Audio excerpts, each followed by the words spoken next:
Usually I'll start like, I draw really clean already, but like this is usually like the second or third pass. I'll do like a rougher version and then I'll just kind of go through and clean up the lines. Since the lines are so minimal, I really try to make them, I feel like every line is really important, so I try to make them like as intentional as possible.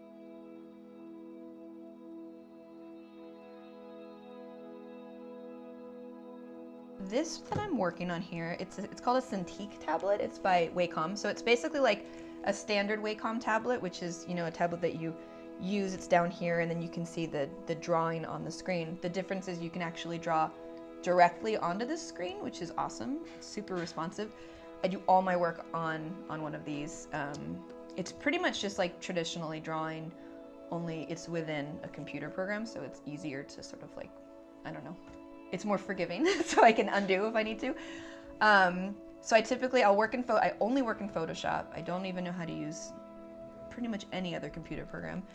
Usually what I'll do, I have the second monitor here, and if I'm doing a comic and I want to like refer, like let's say, oh, I'm gonna draw an octopus today, and I haven't drawn an octopus in a while, I usually like refer to an older comic and kind of just see how I drew it the last time so it stays consistent.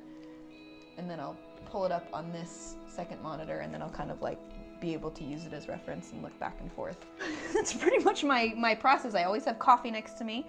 I need everything to be like sort of exactly where it's supposed to be because I'm sort of obsessive compulsive like that.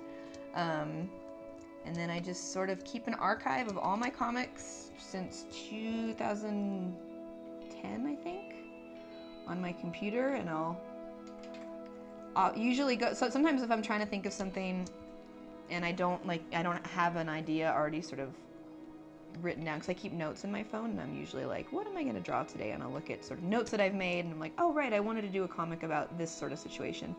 But if I don't have anything like that and I really feel like drawing that day or coming up with something, I'll often go through my blog and just sort of look and see what I've done lately and be like, oh, well, I haven't drawn this in a while. Maybe it'd be nice to do a comic with like a red panda because it's been a long time.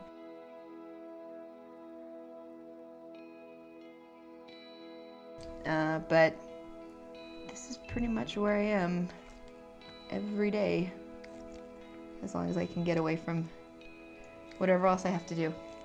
This is where you'll find me working.